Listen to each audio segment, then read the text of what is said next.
estamos em Praga, na República Tcheca. Que lugar lindo!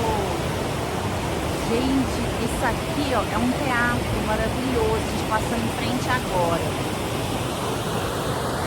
E como chama esse rio, amor? Você sabe? Ah, sei lá, não lembro. Já vi, mas Moldávia, sei lá.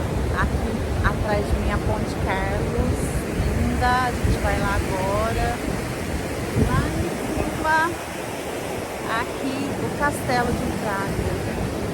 Gente, que visual. Água. Não é o Douro. Rio Isso é uma água Moldava. douro. Vamos ver.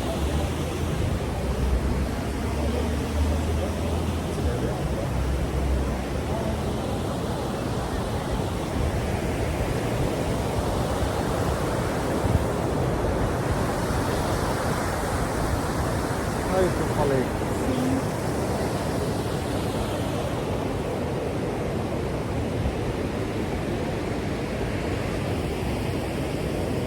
Linda, linda, linda Praga.